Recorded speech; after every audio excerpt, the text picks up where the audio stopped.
तो आइए शुरू करते हैं। जहाँ से कल हमने क्लास स्टार्ट की थी उससे आगे आज शुरू करेंगे। हमने कल आपको गणित की भाषा के विषय में पढ़ाया था, इससे आगे आज क्लास शुरू करते हैं। आज बताते हैं आपको गणित की भाषा की क्या क्या विशेषताएं होती है। तो सबसे पहले 1 से 5th क्लास तक बच्चों को क्या बताया जाता है, बच्चों को गणित की भाषा से परिचित कराते हैं। परिचित कराने का मतलब क्या है कि बच्चों को समझाया जाता है कि इसको प्लस बोलते हैं, इसको माइनस बोलते हैं, इसको क्या बोलते हैं, डिवाइड भाग बोलते हैं, इसको क्या बोलते हैं, गुणा बोलते हैं। इन सब शब्दों से परिचित कराया जाता है। उसके बाद हम बताते हैं कि गणित की क्या क्या विशेषताएं हैं। तो पहला क्या, पहला स्टिक। स्टिक का मतलब क्या होता है, स्टिक का मतलब है कि आंसर बिल्कुल फिक्स होते हैं। यानी कि अगर मैंने 2 और इधर 0 लगा दिया तो ये 20 बन जाता है। लेकिन अगर मैंने आगे 0 पीछे 2 लगा दिया तो ये 20 नहीं होता। तो 20 क्या होता है, जब 2 के बाद 0 लगाई जाती है तो ये फिक्स है, ये स्टिक है आंसर। और दूसरा क्या है, दूसरा संक्षिप्त। संक्षिप्त का मतलब क्या होता है, शॉर्ट फॉर्म में लिखना। जैसे मतलब ये होता है कि जैसे 5 प्लस 5 प्लस 5 और प्लस 5 ऐसे लिख दिया तो मैं इनको बिल्कुल शॉर्ट फॉर्म में लिख सकता हूँ, क्या, 20। यानी गणित में बहुत ज़्यादा चीज़ें जो फैली होती है उनको हम शॉर्ट फॉर्म में लिख सकते हैं, संक्षिप्त में लिख सकते हैं। गणित की भाषा का क्या है, ये एक विशेषता है। फिर क्या, शक्तिशाली। यानी गणित बहुत ही शक्तिशाली विषय है। शक्तिशाली विषय कैसे है, क्योंकि अन्य विषयों में यूज किया जा सकता है। कैसे, ये फिजिक्स में भी यूज होता है, आपका केमिस्ट्री में यूज होता है, ज्योग्राफी में यूज होता है, ठीक है, ऐसे इकोनॉमिक में यूज होता है। कैसे, फिजिक्स में फॉर्मूले लगाते हैं, केमिस्ट्री में फॉर्मूले बनाते हैं, ज्योग्राफी में डायरेक्शन वायरेक्शन बतानी होती है, इकोनॉमिक्स में पैसे की काउंटिंग होती है। तो अन्य विषयों में से यूज किया जा सकता है।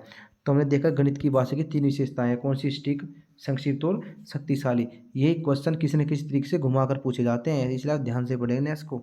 तो आगे देखिए, गणित की भाषा के प्रकार पूछे जाते हैं। कौन कौन से प्रकार है, मेन रूप से 2 ही प्रकार होते हैं। एक तो होता है प्रतीकात्मक। प्रतीकात्मक मतलब चिन्ह के रूप में दर्शाना। जैसे मैंने अगर ये लगा दिया बीच में तो ये इधर 2 लिख दिया, बीच में प्लस, इधर 3 लिख दिया, तो बच्चा समझ जाएगा कि इसका मतलब क्या है, इसका मतलब है हमें इसको जोड़ना है। ये क्या है, प्रतीकात्मक। एक तो प्रतीकात्मक प्रकार की होती है भाषा गणित की, दूसरी क्या है, मौखिक। मौखिक कैसे, बोलकर बताएंगे कि बाबू बच्चों 5 रुपये वाला पेन लेकर आओ। क्या लेकर आओ, 5 रुपये वाला पेन, हमने बोलकर बताया। एक तो प्रतीकात्मक और एक होता है मौखिक। सांकेतिक भी हो जाते हैं लेकिन सांकेतिक का ज़्यादा यूज नहीं करते। मेनली 2 ही भाषा पूछी जाती है। वो क्या होती है, एक तो मौखिक होती है आपकी, और एक क्या होती है, एक होती है प्रतीकात्मक।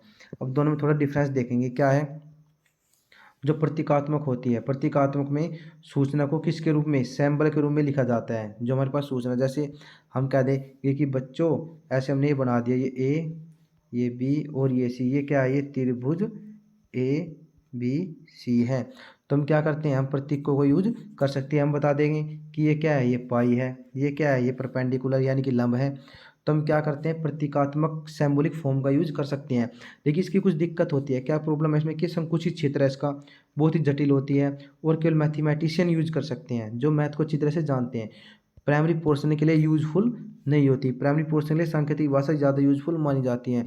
बच्चों को सांकेतिक भाषा कहते हैं, सिग्नल है, सिग्नल के द्वारा हमने बता दिया कि बच्चों अगर आपको रेड कलर दिखाई दिया ना तो इसका मतलब क्या है, खतरा है, आगे खतरा है, ठीक है। या फिर एरो ऐसे निशान बना होता है ऐसे, इसका मतलब क्या है कि इधर जाकर राइट की ओर मुड़ेंगे या लेफ्ट की ओर मुड़ेंगे, ऐसे निशान बने होते हैं।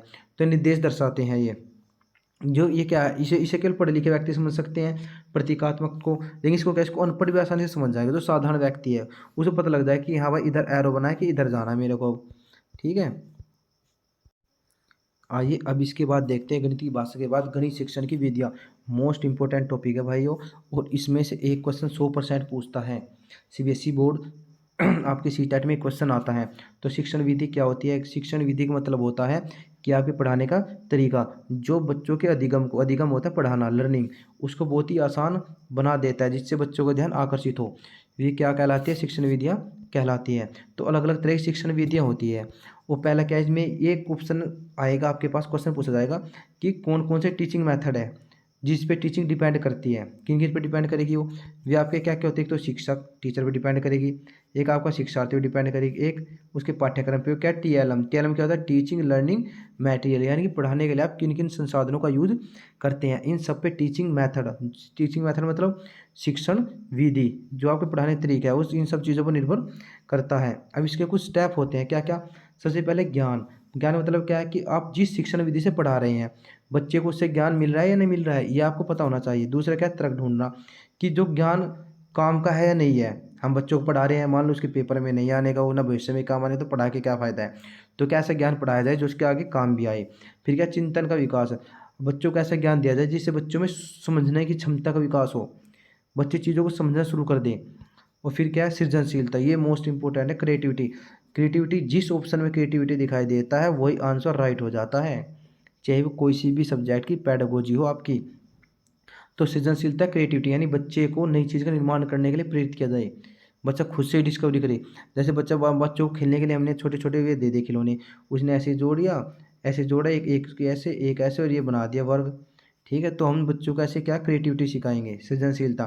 फिर क्या, ज्ञान का उपयोग, अब जो हमने ज्ञान दिया उसको बच्चे को दिखाओ कि उसके जीवन में कहाँ उपयोग होता है। मान लो हमें उसे सिखा दिया 5 रुपये 10 रुपये, तो उसे जैसे दुकान पे गया वो 10 रुपये लेकर गया, 5 रुपये का पेन लेकर आया, तो 5 रुपये वापस ले गया दुकानदार से। तो क्या, जो हमने उसे सिखाया उसने उसको अपने जीवन में यूज किया। तो क्या, ज्ञान का उपयोग। तो हमने क्या देखा, हमने देखा कि शिक्षण विधि के क्या क्या स्टेप्स, क्या क्या चरण होते हैं, क्या क्या होते हैं। ज्ञान, जो हम पढ़ा रहे हैं बच्चों को ज्ञान मिल पा रहा है नहीं मिल पा रहा है, तर्क ढूंढना यानी ज्ञान काम का है या नहीं है। चिंतन का विकास, बच्चे चिंतन कर पाते हैं नहीं है, उसकी समझ में विकसित होती है नहीं होती है। फिर क्रिएटिविटी मोस्ट इंपॉर्टेंट। फिर ज्ञान का उपयोग, जो हमने ज्ञान दिया है उसके जीवन में कहीं उपयोग होता है या नहीं होता है। ये टीचिंग मेथड के बहुत ही इंपॉर्टेंट कुछ विशेषताएं हैं, पता होनी चाहिए। अब देखो शिक्षण विधि कुछ विशेषताएं हैं, क्या क्या विशेषताएं हैं भाई। एक तो छात्र केंद्रित, मोस्ट इंपॉर्टेंट है भाई कि छात्र केंद्रित क्या है। एक दूसरा का उद्देश्य के अनुसार, ये भी मोस्ट इंपॉर्टेंट है, प्रयोग के अनुसार। यानी इनका मतलब ये है कि अब जो हमने शिक्षण विधि, जो टीचिंग मेथड से हमने बच्चों को पढ़ाया है वो छात्र केंद्रित होनी चाहिए। यानी कि छात्र के आधार पर, छात्र के अनुसार, छात्र को ध्यान में रखकर पढ़ाया जाए। ऐसा नहीं है कि हम बड़े बड़े मेथड का, बड़े बड़े तरीकों का यूज कर रहे हैं, नहीं। हमने देखना कि बच्चे की उम्र क्या है, वो प्राइमरी का बच्चा है या जूनियर का बच्चा, उसी हिसाब से हमें टीचिंग मेथड अपनानी है। फिर क्या, उद्देश्य के अनुसार, मतलब हम जो पढ़ा रहे हैं उससे उद्देश्य की पूर्ति हो पा रही है या नहीं। किसी एम को लेकर पढ़ाना चाहिए कि आपको इतने नंबर लाने हैं या आपके जीवन में ये चीज़ काम आएगी। फिर क्या, प्रयोग के अनुसार, वो या प्रैक्टिकली करके दिखाना कि आपके काम आ रहा है नहीं आ रहा है जीवन में। सब्जेक्ट, कोई भी सब्जेक्ट पढ़ने का फायदा तभी आपके जीवन में काम आता हो। तो शिक्षण विधि की विशेषताएं क्या क्या, छात्र केंद्रित, उद्देश्य के अनुसार और प्रयोग के अनुसार होनी चाहिए। कुछ अन्य विशेषताएं भी होती है जो शिक्षण विधि से संबंधित होती है, जैसे प्रयोग के अनुसार। किसके अनुसार, प्रयोग के अनुसार। इसका मतलब क्या होता है प्रयोग के अनुसार का मतलब है कि कम खर्चीली हो, लचीली हो और व्यवहारिक हो। कम खर्चीली का मतलब कि ऐसा नहीं टीचिंग मेथड के हमने बड़े बड़े इंस्ट्रूमेंट ले लिए और बच्चों को पढ़ाने लगे, खर्चा ज़्यादा हो गया उसमें, तो फ़ायदा कैसे। मान लो डिजिटल बोर्ड लेकर उसको पढ़ाने लगे प्राइमरी वाले बच्चों को समझ में आया कुछ नहीं, तो फ़ायदा क्या है। यानी क्या होनी चाहिए, कम खर्चीली होनी चाहिए। दूसरा क्या है, लचीली। लचीली का मतलब क्या होता है कि हमने कोई क्वेश्चन बताया कि बच्चों ऐसे हो गए और बच्चे को समझ में आया नहीं हो, तो हम अपने मेथड को चेंज कर सकते हैं, वो क्या होता है, लचीले। तो क्या, मेथड लचीला होना चाहिए। फिर क्या, व्यवहारिक। व्यवहारिक क्या है कि भाई प्रैक्टिकली उसके जीवन के अनुसार होना चाहिए, जीवन में यूजफुल होना चाहिए। फिर क्या है, अगला क्या है, उद्देश्य के अनुसार, उसे ज्ञान, भावात्मक, क्रियात्मक, ये सब इन सब का विकास हो। विषय उसकी रुचि के अनुसार हो, अनुशासन में सहायक हो, शिक्षण उद्देश्य की पूर्ति में सहायक हो और सामाजिक गुणों का विकास होना चाहिए, उद्देश्य होते हैं। फिर क्या है, वही कि छात्र केंद्रित या बाल केंद्रित, सारी बात आ जाती है छात्र केंद्रित पर। छात्र को ध्यान में रखकर ही शिक्षण विधि करनी है, बच्चों को पढ़ाया जाना है। हम अपने पास से कुछ नहीं मानेंगे। जिस ऑप्शन में क्रिएटिविटी होगी, छात्र के जीवन से संबंधित होगा, बाल केंद्रित होगा, वही ऑप्शन राइट माना जाएगा सभी शिक्षण विधि में। इस बात को बिल्कुल ध्यान रखना है, इसको ध्यान रखना है। तो शिक्षण विधि के प्रकार क्या क्या है, एक तो छात्र केंद्रित क्या होती है, एक तो होती है आपकी छात्र केंद्रित, एक होते हैं शिक्षक केंद्रित। छात्र केंद्रित में क्या होता है, छात्र केंद्रित में छात्र यानी स्टूडेंट की मेन भूमिका होती है, और छात्र क्या रहेगा, एक्टिव रहेगा, शोर शराबा करेगा क्लास में, फिर क्या करेगा, और संसाधन संपन्न होगा, बहुत सारे आंसर देगा, मुक्त आंसर देगा, तर्क चिंतन क्रिएटिव सब चीज़ें होगी। छात्र केंद्रित का मतलब है कि सारी सारी बात जो हम पढ़ा रहे हैं, सारा फोकस सिर्फ किस पर होगा, छात्र पर होगा, और किसी पर नहीं होगा, सिर्फ किस पर होगा, सिर्फ छात्र पर होगा। तो और लेकिन जो शिक्षक केंद्रित है मतलब क्या है, बच्चे चुपचाप बैठे रहेंगे, क्लास बोर हो जाएगी, अनुशासन फोकस रहेगा, बोरिंग हो जाएगा, बच्चे सोचेंगे जल्दी जल्दी क्लास खत्म हो जाए।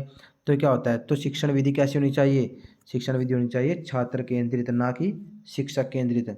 ऐसे पूछा जाता है कि आप पहली क्लास के बच्चों को पढ़ा रहे हो तो आप क्या करोगे, तो क्या करेंगे, छात्र केंद्रित प्रक्रिया अपनाएंगे।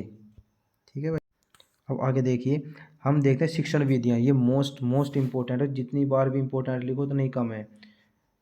और इसमें से जरूर पूछा जाता है, आगमन विधि में सबसे इंपॉर्टेंट है आगमन विधि। कहा जाता है कि अज्ञात, क्या कहा जाता है कि ज्ञात से अज्ञात की ओर, अज्ञात से अज्ञात की ओर जाते हैं, तो इस विधि का क्या नाम है, तो इस विधि का नाम क्या होता है, आगमन विधि। फिर बताया जाता है कि अगर हम बच्चों को क्या क्या, हमने बच्चों को पहले उदाहरण दिया और फिर क्या दिया, पहले उदाहरण दिया फिर क्या बना, नियम बनाया, ये कौन सा विधि का एक लक्षण है, तो ये आगमन विधि का एक लक्षण होता है। तो ये विधि बहुत ही ध्यान रखनी है। और छोटी कक्षाओं के लिए सबसे ज़्यादा कौन सी उपयोगी होती है, आगमन विधि उपयोगी होती है। तो शिक्षण विधि में से एक शिक्षण विधि जरूर आती है। तो आगमन विधि क्या होती है कि स्थूल से सूक्ष्म की ओर जाते हैं, विशेष से सामान्य की ओर, उदाहरण से नियम की ओर और प्रत्यक्ष से प्रमाण की ओर जाते हैं। समझ गए। स्टेप इसके लेडर ने बताए थे, क्या होता है कि उदाहरण से नियम की ओर जाएंगे, ये आगमन विधि है। सबसे आसान यही है इस विधि को पहचानने का तरीका कि उदाहरण से नियम की ओर, यानी पहले एग्जाम्पल देंगे फिर क्या बनाएंगे, रूल बनाएंगे। और इसे एक और कहते हैं स्थूल। स्थूल मतलब जो हमारे सामने चीज़ें उपस्थित है उनका यूज करो, बच्चों को उसके बारे में समझाओ, फिर छोटी छोटी चीज़ों की ओर लेकर जाओ। पहले प्रत्यक्ष दिखाओ बच्चों को, प्रत्यक्ष चीज़ों से फिर उसके प्रमाण, तो प्रत्यक्ष से प्रमाण की ओर लेकर जाओ। लेकिन इनके कुछ गुण भी होते हैं, कुछ दोष भी होते हैं। गुण क्या है, बच्चे में तिरक का, चिंतन का, खोज प्रवृत्ति, स्थायी ज्ञान हो जाता है। दोष क्या है, दोष ये है कि जब बच्चे को हम एग्जाम्पल ज़्यादा देंगे तो समय बहुत ज़्यादा लग जाएगा, बच्चा धीरे धीरे सीखेगा और कम पुस्तकों का यूज करेगा, क्योंकि बच्चों को आदत पड़ जाएगी एग्जाम्पल से समझने की। तो इसके कुछ ये दोष भी होते हैं, ये भी पूछे जा सकते हैं। आ गया था निगमन विधि, जो हमने आगमन में पढ़ा उसका बिल्कुल विपरीत करना है। आगमन विधि में क्या था भाई, आगमन विधि में आपका था कि ज्ञात से अज्ञात की ओर, तो इसमें क्या कर देंगे, इसमें इसका उल्टा कर देंगे। कैसे, निगमन विधि में क्या होता है, निगमन विधि में आपको हो गया अज्ञात से ज्ञात की ओर, उसमें क्या था स्थूल से सूक्ष्म की ओर, इसमें उल्टा कर देंगे सूक्ष्म से क्या, कि सूक्ष्म से स्थूल की ओर। उसमें क्या था विशेष से सामान्य की ओर, इसमें सामान्य से विशेष की ओर। उसमें क्या करते थे, पहले एग्जाम्पल देते थे फिर रूल बनाते थे, इसमें पहले रूल देंगे उसके बाद बच्चों को एग्जाम्पल कराएंगे। जैसे हमने बता दिया कि भाई फॉर्मूला है पाई आर स्क्वेयर एच, फॉर्मूला बता दिया, अब क्वेश्चन कराने लग गए। लेकिन उसमें विधि में क्या था, आगमन में पहले हम क्या करेंगे, बताएंगे कि ऐसे बेलन होता है, ये इसकी हाइट होती है, ये इसकी रेडियस होती है, फिर फॉर्मूला बनाकर दिखाएंगे, फिर क्वेश्चन कराएंगे। लेकिन निगमन में उसका विपरीत होता है। लेकिन इसकी क्या होता है, ये बड़ी कक्षाओं के लिए यूजफुल होता है, बस किसके लिए, बड़ी कक्षाओं के लिए। जैसे बीजगणित है, रेखा कोण है, त्रिकोणमिति, अब इनमें अगर हम प्रूफ करने लग जाए चीज़ों को, बच्चों को प्रूफ करके दिखाने लग जाए तो बहुत लंबी क्लास चली जाती है। तो बड़ी कक्षाओं में हम निगमन विधि का यूज करते हैं, जिन्हें फॉर्मूले डायरेक्ट यूज कर लिए जाते हैं। तो इनके गुण या दोष, क्या क्या गुण ये है कि क्या कम समय लगता है, क्योंकि फॉर्मूले का पता है हमें, डायरेक्ट आंसर आ जाएगा। ज़्यादा प्रचलित होती है, सब बड़े कोई भी हो सब सोचते हैं कि आसानी से आंसर मिल जाए हमें, इसलिए फॉर्मूले का प्रयोग करते हैं।